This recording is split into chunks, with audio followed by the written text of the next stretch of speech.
अबू आजमी साहब ब्रेक ले चुकी थी, मुझे लगता है आप सवालों का जवाब आपको मिल चुका होगा।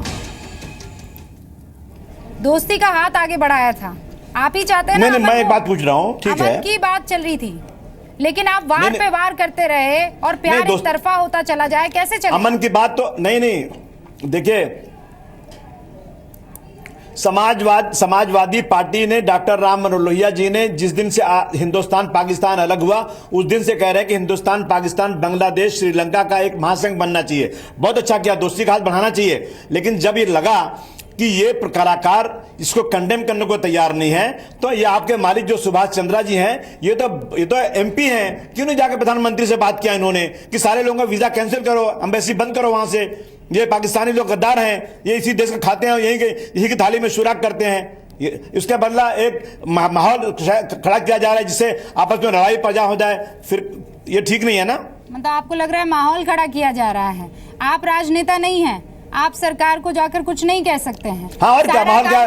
जी हाँ, मुंबई में एक राज ठाकरे साहब है, सुन लीजिए आप, सुन लीजिए, देश को प्रेम करने वाला भी एक ही इंसान बन जाए। मुंबई में एक राज ठाकरे जी भी हैं। हाँ, आपकी कोई जिम्मेदारी नहीं है, आप बस मुंबई में एक राज ठाकरे जी भी हैं जो सिर्फ आप सिर्फ पाकिस्तान का समर्थन करेंगे, आपका जो काम है वो बाकी सब करेंगे। जी नहीं, पाकिस्तान के खिलाफ गोली चलाएंगे।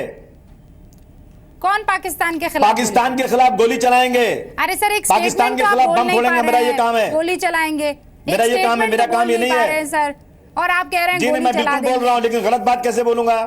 जो सही बात है वो सुनने की कोशिश कीजिए मैडम। शाजिया इल्मी, घूम फिर कर बात एक कलाकारों का नाम लेकर के, एक राज ठाकरे जी को खड़ा करके एक माहौल ऐसा बना रहे हैं, ठीक है? ये क्या मतलब इसका होता है? बहुत सारे लोग आए हैं, स्पोक्सपर्सन बैठी हुई है सर, मैं उनसे जवाब, बहुत सारे पाकिस्तान के लोग इलाज कराने आते हैं, बहुत सारे व्यापारी आते हैं, कलाकारों की बात, बहुत सारे जर्नलिस्ट आते हैं, बहुत सारे कवि आते हैं। आप कलाकारों की बात क्यों कर रहे हैं? बहुत सारे लोग हैं, सबको भगाइए यहाँ से।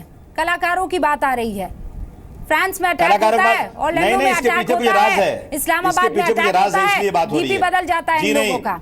मैं जानता हूं इसके पीछे एक राज है। इनकी तरफ से सारे गमगीन सेंटेंसेस की बौछार शुरू हो जाती है।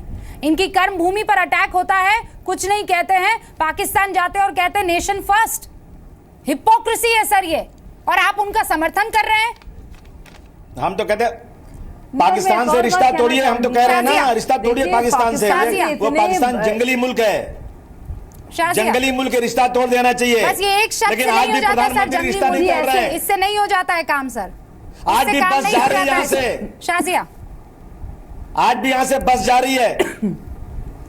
जी, हमें लगता है कि जैसे कि भारत में इतने बड़े स्टार्स हैं, जब उनको भारत में कुछ चीजें गलत नजर आई तो उन्होंने खुलकर बोला, उसके लिए उन्होंने एक प्राइस भी पे किया। तो एक प्राइस पे करना और एक स्टैंड लेना जरूरी है, आपको एक स्टैंड लेना पड़ेगा। तो जो पाकिस्तानी हमारे कलाकार हैं, बहैसियत कलाकार ही सही, फनकार ही सही, लेकिन ऐसे वक्त पर जब इतनी ज़्यादा तल्खी से बढ़कर बात इतनी ज़्यादा बढ़ गई है कि युद्ध तक की आ गई है, एक जंग की आ गई है, और रिश्ते सबसे इससे ज़्यादा ख़राब नहीं हुए, तो जाहिर सी बात है एक फ़नकार होने के नाते, एक आम इंसान होने के नाते और एक अच्छे पाकिस्तानी होने के नाते भी उनको कंडेम करना चाहिए था। दूसरी बात, हमने सुना किस तरह से प्रधानमंत्री नरेंद्र मोदी जी ने पाकिस्तान आवाम को पहली बार संबोधित किया और कहा कि आप भी जो जुल्म है उसके खिलाफ आवाज़ उठाइए, क्योंकि खामोशी जुर्म है अगर मुंह में ज़बां हो, कुछ ना कहना भी है जालिम की हिमायत करना। तो कुछ भी ना कहना, ऐसे मौके पर चुपचाप बैठ जाना, वो भी एक तरह से जालिम की हिमायत करना होगा। और जिस तरह से खुद प्रधानमंत्री साहब ने कहा है पाकिस्तान के आवाम से, देखिए आपके मुल्क में कुछ गलत हो रहा है, आपको बेवकूफ बनाया जा रहा है, ये खुद संभाल नहीं सकते बलूचिस्तान को, सिंध को, ये कश्मीर की पीछे पड़े।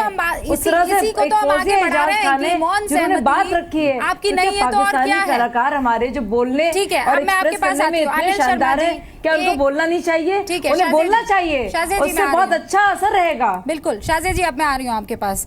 अनिल शर्मा जी, बहुत बेबाकी से मुझे बता दीजिएगा, चाहे वो सलमान खान हो, चाहे वो करण जौहर हो, चाहे वो कितना भी बड़ा कहीं का भी डायरेक्टर हो, चाहे वो मुदस्सर अली हो या उनके सरीके दूसरे बाकी तमाम लोग हो, आप भाई साहब कलाकारों को कहते हो कि इनका किसी और चीज से लेना देना नहीं है। कुल मिलाकर आज की तारीख में इन सबका सपोर्ट करने के पीछे बिजनेस ही है ना सर? पैसा ही है ना कि हमने फिल्मों में साइन कर दिया है, अरे बाप रे गड़बड़ हो जाएगी। देखिए जी नहीं, ये एक तरह गंगा से आप जमुनी सही बोल रही तहजीब हैं का कि हिस्सा है। अल्टीमेटली प्रॉब्लम क्या है भारत में। एक सेकंड मुझे बोलने दीजिए ना, आप मुझे बोलने देंगे भाई साहब, ये फिर बीच में आ जाते हैं। हाँ, अभी क्या है कि मैं ये नहीं कह रहा कि ये जो स्टेटमेंट्स आए हैं इसलिए आए हैं कि सिर्फ बिजनेस उनका मुद्दा है। ऑफ कोर्स बिजनेस एक मुद्दा है, क्योंकि ओवरसीज मार्केट बहुत बड़ा मार्केट है और वहाँ पे पाकिस्तानी बहुत ज़्यादा फैंस हैं, तो बहुत सारे प्रोड्यूसर डायरेक्टरों को ऐसा लगता है कि भाई अगर वो नाराज़ होंगे तो हमारी पिक्चरें ओवरसीज में प्रॉब्लम में आएंगी। लेकिन इस मुद्दे की वजह से बातें हो रही हैं, मैं इस बात को नहीं मानता हूँ।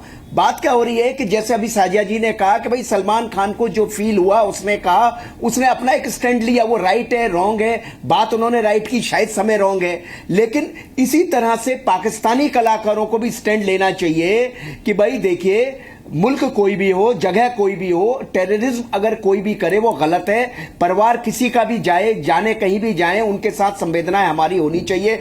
अब पेशावर में जब इतनी दुर्घटना हुई थी तो क्या पूरा भारत नहीं रोया था? हम लोगों ने कैंडल लाइट मार्च नहीं किए थे? सारे एक्टरों ने ट्वीट नहीं किए थे? तो क्या हमने ये सोचा कि हमारा देश कुछ हमारे खिलाफ बोलेगा? हमारा देश तो अगर बोलते ही नहीं है, तो क्या इस तरह से वहां के कलाकार नहीं बोल सकते हैं? किसी की संवेदना व्यक्त करने में कोई सरकार किसी को नहीं बोलता है। और वो भारतीय लोग, वो भारत के लोग जो भी आपके पैनल पे बैठे हो या बाहर हो, कहीं भी जो मेरी बात सुन रहे हैं, जो इस बात को कहने में डरते हैं कि पाकिस्तानी कलाकारों ने ट्वीट नहीं किया या संवेदना व्यक्त नहीं की और उनको करनी चाहिए, नहीं की तो वो गलत है, अगर जो कहने की हिम्मत नहीं रखता है, एक्चुअली वो अब उनके बारे में मैं क्या कहूं, सारा देश जानता है कि वो कितने गलत बात बोल रहे हैं कि जुल्म का संग देना भी, जुल्म के लिए खामोश रहना भी जुल्म से बड़ा जुल्म है।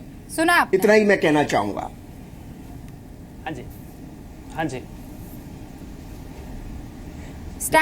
मैं ये बात कहना, देखो टेररिज्म सब जगह यूएसए में भी हमला हुआ, बट अगर पाकिस्तान हम पे हमला करेगा हम वो बर्दाश्त नहीं करेंगे। हम वो बर्दाश्त नहीं करेंगे। वो आके हमारे लोगों को मारेंगे, हमारे सोल्जर को, वो हम लोग बर्दाश्त उरी का हमला हम पर नहीं था? उरी हम पर हमला नहीं था, पठानकोट हम पर हमला नहीं था। ये उरी क्या था, पठानकोट क्या था? हम पे था, हम पे। अरे मगर वो परिंदा अगर कंडम नहीं कर रहा है तो आप उसको बोलिए ना गलत हो रहा है। ये देखो उरी क्या हुआ, पठानकोट क्या था? परिंदा है, परिंदे की कभी शरत नहीं होती। वो जो इन लोगों की जो जाने गई हैं, वो क्या भारतीय सिपाहियों की जाने नहीं थी? वो हमला नहीं है? किस तरह की वाहियात बातें कर रहे हैं आप? पाकिस्तान हमें, अगर आप कंडम कर रहे हैं, लेकिन वो अगर कंडम नहीं कर रहे हैं तो आप ये क्यों नहीं कह रहे हैं कि वो गलत है? देश में वो हमारे देश में आके हम लोगों को मारेंगे, वो हमारे देश में हम लोग अरे अगर वो बर्दाश्त नहीं करेंगे। बट वो अलग चीज है। अली साहब, अगर वो कंडम नहीं कर रहे हैं तो आप में इतना गट्स गूदा क्यों नहीं है कि आप बोले वो गलत है? आपने क्या यार हिपोक्रेसी की बातें करते हो आप यार? अगर वो कंडम नहीं कर रहे हैं तो आप क्यों नहीं कहते कि वो गलत है? आप ये बोलिए वो गलत है। इतना गुर्दा नहीं है आप में? एक सेकंड, कुछ प्रॉब्लम उनको कंडम करना चाहिए। मुदस्सिर, आपकी आवाज इसमें क्या बात है? हाँ, एक सेकंड अनिल जी, वो मुदस्सिर, मुझे सुन पा रहे हैं आप? आपकी आवाज हमें नहीं आ रही है। आपके पास जो कैमरा पर्सन है, प्लीज उनको बताइए कि आपके माइक में कुछ दिक्कत है, एक बार उसे ठीक कीजिए, फिर मैं आपकी बात सुनूंगी। अबू आजमी साहब, कंडेम कीजिए ना, क्या परेशानी है? मुझे ये बताइए, अबू आजमी साहब बहुत कायदे से एक बार मेरा सवाल सुन लीजिएगा। मुझे अबू आजमी साहब प्लीज सब्र से मेरा सवाल सुनिए सर। सिर्फ अपोज करने के लिए मत अपोज कीजिए, सुनिए आप मेरा सवाल ये है, ये वही लोग हैं सर, ये वही लोग हैं जो अपना डीपी बदल देते हैं जब चार्ली हेब्दो होता है, अपना डीपी बदल देते हैं जब इस्लामाबाद होता है, अपना डीपी बदल देते हैं जब फ्रांस में होता है। मुझे ये बताइए कि इन सारी जगहों में और हिंदुस्तान में फर्क क्या है? हिंदुस्तान से तो और आपको करीब होना चाहिए। कमा रहे हो आप पैसा यहाँ पर, जो आप पहले नहीं थे, जिससे कोई नहीं जानता था, हिंदुस्तान की बदौलत अब सब जान रहे हैं। इतनी मोहब्बत आपको यहाँ से मिल रही है, क्यों चुप हो गए? नहीं, मैं चुप नहीं हुआ, बता रहा हूँ आपको। नहीं, आपको नहीं। पहले तो उनको यहाँ काम देना ही नहीं चाहिए था। हमारे पास बहुत आर्टिस्ट हैं यहाँ पर। आप नहीं सर। दूसरी बात मैं कह रही हूँ, ये लोग क्यों चुप हो गए, क्यों कंडेम नहीं किया? सुन रहा हूं ना जी हाँ जी। देखिए, एक तरफ से उनको यहाँ पैसा मिल रहा है, नाम मिल रहा है, फेम मिल रहा है, और उसके बाद भी वो कंडेम नहीं कर रहे हैं। इसका मतलब सिर्फ और सिर्फ ये है, बात सुनिए ना जरा, सिर्फ उसका मतलब मैं ये निकाल सकता हूं कि वो बुजदिल थे, डरपोक थे, और कुछ नहीं कह सकता हूं मैं। दूसरी बात है, सरकार तो देख रही है ना कि वो यहां आकर पैसे कमा रहे हैं और कंडेम नहीं कर रहे हैं ऐसी टेररिज्म को, तो सरकार को तुरंत वीजा कैंसिल करना चाहिए और वो पाकिस्तानी लोग जो यहां आकर कमा रहे हैं उनको आना बंद कर देना चाहिए। उनका आज के बाद से कोई पाकिस्तानी को आने मत दीजिए।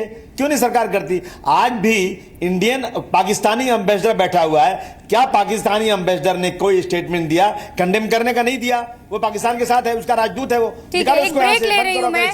ये सवाल बार बार आप उठा रहे हैं, ये सवाल बार बार मैं बीजेपी की प्रवक्ता के पास छोड़ रही हूं, बार बार मुझे जवाब नहीं मिल रहा है। शाजिया इल्मी, हम चाहेंगे कि इस पर आप जवाब दें कि क्यों नहीं एक्शन ले लेती सरकार, किस चीज का इंतजार कर रही है? कीजिए ना वीजा कैंसिल, कीजिए ना वर्क परमिट कैंसिल।